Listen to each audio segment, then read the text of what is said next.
అది తాగుబోతాడు, వాడు పెద్ద గాలోడు, వాడు అట్లాంటోడు, వాడు ఇట్లాంటోడు. ఓకే, తెలియనప్పుడు గాలోడే, తెలియనప్పుడు తాగుబోతోడే, తెలియనప్పుడు తిరుగుబోతోడే, తెలియనప్పుడు కోపిష్టోడే, పాపిష్టోడే. కానీ ఈరోజు దేవుణ్ణి తెలుసుకున్నాడు, అద్భుతంగా మారాడు. వాడు 10 మందికి ఆదర్శమయ్యాడ్రా. ఆ అమ్మాయి తెలియనప్పుడు విచ్చలవిడిగా బ్రతికిందే, కానీ తెలుసుకున్న తర్వాత మారింది. ఈరోజు సభ్య సమాజానికి ఆ అమ్మాయి ఒక బాసటగా ఉందిరా. జీవితాన్ని అలా స్పష్టంగా అధ్యయనం చేయకపోతే నువ్వేం సాధించలేవు. నీ టైం అంతా వేస్ట్ అయిపోయింది. పలుగాకుల మాటలు నువ్వు లక్ష్య పెట్టొద్దు, ఒక్కటే దృష్టి పెట్టును. ఏదో ఒకటి నేను దేవుని కొరకు సాధించాలి, సమాజం కొరకు సాధించాలి, ప్రభువుకి, సమాజానికి, కుటుంబానికి దీవెనకరంగా నేను ఉండాలి. దాని మీద నేను దృష్టి పెట్టాలని దృష్టి పెట్టు. ఇప్పుడు నేను చెప్పిన మూడింటిని నువ్వు జయిస్తావు. ఒక అద్భుతమైన సూత్రం ఈ రాత్రి మీకు అందించాను. బ్రతకాలనే ఆరాటం నీలో ఉండాలన్నా, పనికిమాలిన విషయాల్లో వ్యాజ్యం నీకు ఉండకూడదన్నా, పాపపు తలంపులు, పాపపు ఇచ్చల్ని అధిగమించి నువ్వు గెలవాలన్నా, గురిని ఏర్పరచుకొనటం అనేది ఒక్కటే మార్గం. Empty mind devils workshop. ఖాళీ మనసు దయ్యాల కర్మాగారం. వద్దు, దాన్ని ఖాళీగా ఉంచొద్దు. అటు దేవుని కార్యాలు, ఇటు మనుషుల కార్యాలు నెరవేర్పు కోసం ఒక లక్ష్యం కలిగి పరిగెత్తాలి. ఇది నా లైఫ్లోనే నేను పరిశీలించుకున్నానండి. ఒక గురి కలిగి ప్రయాణం చేసినప్పుడు చెత్త వ్యవహారాలు ఎన్ని నా చుట్టుముట్టినా అవి నన్ను గెలవలేకపోయినాయి. గురిని పక్కన పెట్టి ఎప్పుడైతే నేను ఖాళీగా ఉన్నానో, అబ్జర్వ్ చేసుకున్నానో, ఎక్కడెక్కడ దరిద్రం అంతా నా దగ్గరికి వస్తుంది. అప్పుడు నాకు అర్థమైంది, ఊరి తేడా ఇదే. నిజమే. బైబిల్లో కూడా దేవుడు ఆదామును సృష్టించినప్పుడు ఏదెన్లో తోట వేసింది ఎవరు? పెద్దగా చెప్పండి. దేవుడే. తోటేసి ఆదాం హవ్వను అందులో పెట్టి ఏం చెప్పాడు? మీరేం చేసేది లేదు, హాయిగా తోటలో తిరగండి, అప్పణంగా తినండి, నిద్రపోండి అని చెప్పి ఎక్కడన్నా చెప్పాడా? తోట వేసి ఆదాం హవ్వను అందులో ఉంచి పని చెయ్యమన్నాడు. ఖాళీగా ఉండొద్దన్నాడు. ఏదెనులో తోట వేసి ఆదామును అందులో ఉంచాడు. ఎందుకంటే తోటను సేద్యపరచుటకు అనుంది. సేద్యము అంటే వ్యవసాయం. ఎందుకు ఉంచాడు ఆదామును అందులో అంటే పని చేయటానికి ఉంచాడు. రేపు చచ్చిన తర్వాత, మనం పరలోకం పోయిన తర్వాత మళ్ళీ ఖాళీగా ఉంటాం అనుకోవద్దు. మళ్ళీ రేపు పోయిన తర్వాత కూడా పని ఉంది. అంటే మానవ జాతి ఆరంభంలో పని అప్పచెప్పాడు. రేపు చచ్చి దేవుని రాజ్యానికి చేరిన తర్వాత, పరలోకం చేరిన తర్వాత కూడా అక్కడ పని ఉంది, ఇక్కడ పని ఉంది, అక్కడ పని ఉంది. ఈ మధ్యలో ఖాళీ ఎందుకండి? ఈ మధ్య గ్యాప్ ఎందుకు ఇచ్చాడు తెలుసా? నువ్వు సాధించాల్సిన పనులు భూమి మీద సాధించమని ఇచ్చాడు పిలుపు. ఎవరిని ఖాళీగా ఉండమనలేదే, ఎవరిని ఖాళీగా ఉండమల్లా. జీవితంలో ఏదో ఒకటి సాధించాలనే లక్ష్యం పెట్టుకో. అప్పుల్లో ఉన్నావా? ఛాలెంజ్ తీసుకో. అప్పులు తీర్చాలి, నా కుటుంబాన్ని ఒడ్డుకు లాగాలి, దానికోసం అహర్నిశలు నేను కష్టపడాలి, నా ఫ్యామిలీని బయటేయాలి, అందరిలాగా నా కుటుంబం కూడా తల ఎత్తుకొని బతకాలి. ఓ యవనస్తురాలా, నా తల్లిదండ్రి రెక్కలు మొక్కలు చేసుకొని సంపాదించి లక్షల డబ్బు నా ప్రారంభం నుంచి నా చదువుకి రూపాయి కూడబెట్టి నా టోటల్ చదువు కంప్లీట్ అయ్యేసరికి లక్షల్లోనే నా కోసం ఖర్చు పెట్టారు. బోల్డంత ఆశతో వాళ్ళు అనుకున్నది నేను సాధించాలి, వాళ్ళు అనుకున్న అంతస్తుకు నేను చేరాలి. ఒకసారి కాకపోతే 2 సార్లు, 2 సార్లు కాకపోతే 4 సార్లు, 5 సార్లు, 6 సార్లు, 10 సార్లు అయినా సరే పోరాడతాను, ప్రయత్నిస్తాను, నా తల్లిదండ్రులు తల ఎత్తుకునే విధంగా నేను నిలబడతాను అని జీవితాన్ని ఛాలెంజ్గా తీసుకో. నా కోసం ఇంత అహర్నిశలు కష్టపడ్డ నా తల్లిదండ్రులకు బాసటగా నిలుస్తాను, ఆదరణగా నిలుస్తాను, వాళ్ళని ఆదరిస్తాను, ఆదుకుంటాను. ఫ్యామిలీని దృష్టిలో పెట్టుకో, సాటి మనుషుని దృష్టిలో పెట్టుకో. నా కుటుంబంలో నేనే నిలబడాలి. బిఆర్ అంబేద్కర్,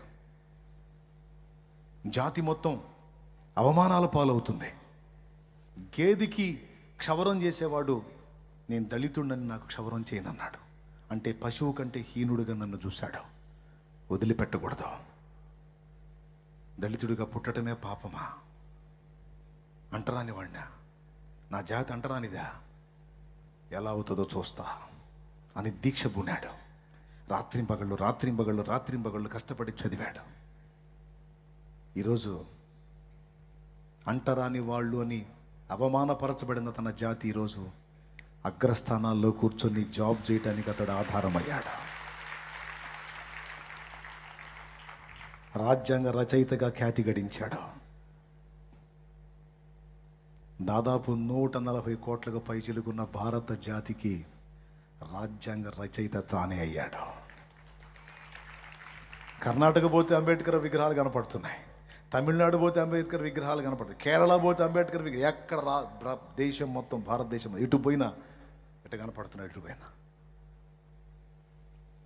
ఒకడు దీక్ష పూనాడు, నడుం కట్టాడో, నా ఊపిరి పోయే నాటికి నా జాతిని ఉద్ధరించే నేను లోకాన్ని వదలాలని దీక్ష పూనాడు. సమస్యలు అతన్ని కృంగదీలా. ఇది 4వ విషయం. ఎప్పుడైతే ఒక గురి గమ్యం కలిగి నువ్వు ప్రయాణం చేస్తావో, ఈ 3 మాత్రమే కాదు, నిన్ను కృంగదీయటానికి వచ్చే రకరకాల సమస్యలు కూడా నిన్ను కదిలించజాలవు. ఎందుకంటే నువ్వు పెట్టుకున్న ఎయిమ్ అలాంటిది, లక్ష్యం అలాంటిది. ఆ లక్ష్యం పెట్టుకున్నాడు. కన్న బిడ్డలు పిట్టల్లా రాలిపోతున్నా సరే లెక్క చేయలా, కడుపు మలమల మాడుతున్నా లెక్క చేయలా. ఒక స్థాయికి వచ్చిన తర్వాత కూడా తోటి కొలీగ్స్, తోటి ఉద్యోగస్తులు అవమానపరుస్తున్నా లెక్క చేయలా. భార్య ఇబ్బంది పడుతున్నా ఆ శ్రమలు, ఆ సమస్యలు, ఆ బాధలు ఏవి కూడా అతన్ని కదిలించలా. ఒకటే లక్ష్యం.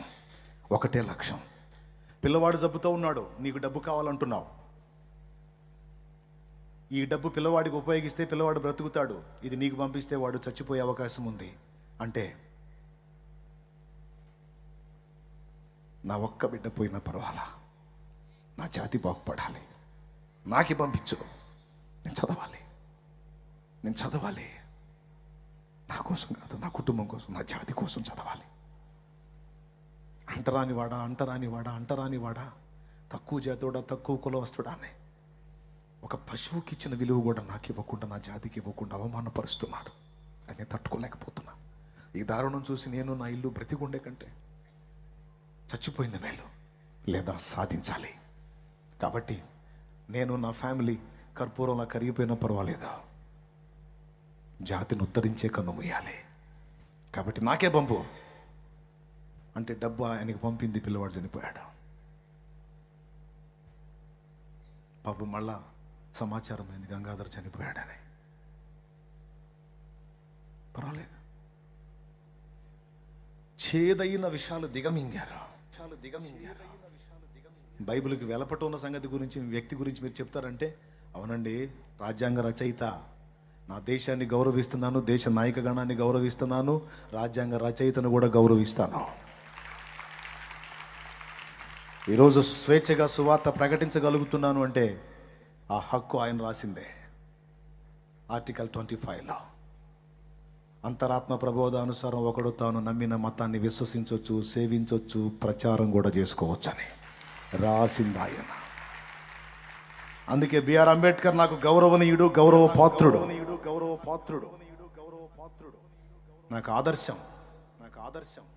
చేదైన పరిస్థితులు నీ చుట్టుముట్టినా నువ్వు పెట్టుకున్న లక్ష్యాన్ని సాధించే దిశగా నువ్వు అడుగులేస్తుంటే ఏవి నిన్ను ఆపజాలం, అన్నిటిని దిగమింగుకొని వెళ్ళిపోతావు. కానీ ఎప్పుడు నీ జీవితానికంటే ఒక గురిని ఏర్పరచుకున్నప్పుడు, నువ్వు సాధించాలని కొన్ని లక్ష్యాలను ఏర్పరచుకున్నప్పుడు మాత్రమే అది సాధ్యమైతే. చదువు లేని వాళ్ళకంటే కొంచెం అర్థం అవ్వచ్చు, కాకపోవచ్చు. చదువుకున్న నీకు తెలియదా? ఒకప్పుడు షాలేమురాజు అనేవాడి జీవితానికి అర్థం లేదు. ఎందుకు పుట్టాడో, ఎందుకు పెరుగుతున్నాడో, ఎందుకు బతుకుతున్నాడో, ఎందుకు విచ్చలవిడిగా తిరుగుతున్నాడో, వాడి జీవితానికి అర్థం ఏంటో వాడికి తెలియదు. కానీ వాడు యేసు ప్రభు దగ్గరికి వచ్చిన తర్వాత వాడి జీవితానికి ఒక గురిని, గమ్యాన్ని యేసు ప్రభు చూపించాడు. నువ్వు మంచిగా బ్రతకాలి, మాదిరిగా బ్రతకాలి, అనేకులకు నువ్వు దీవెనకరంగా మారాలరా, అనేకులకు ఆధ్యాత్మిక సేవ చేయాలి, అనేకులకు నన్ను కూర్చున్న సువార్తను ప్రకటించాలి, అనేకుల్ని రక్షణలోనికి నడిపించాలి. నీ జీవితానికి ఒక గురి ఉంది, గమ్యం ఉంది. కాబట్టి నువ్వు అందరిలాగా జీవించకూడదు అని ఒక లక్ష్యాన్ని నాకు ఇచ్చాడు. ఆ లక్ష్యంతోనే ప్రయాణం మొదలుపెట్టాను. ఆ రోజు నుంచి ఈ రోజు దాకా ఎన్నో సమస్యలు, బాధలు, శోధనలు, ఇరుకులు, ఇబ్బందులు ఎన్నో చుట్టుముట్టాయి. కానీ అన్నిటిని అధిగమించి మీ మధ్యలో నిలబడటానికి దేవుడు నా కృపనిచ్చాడు. మీకు 2 సంగతులు చెప్పాను. సందేహం అనేది వస్తుంది అంటే జూనియర్కి అయితేనేమో అది అవసరమే, సీనియర్కి అయితేనేమో అది తప్పు.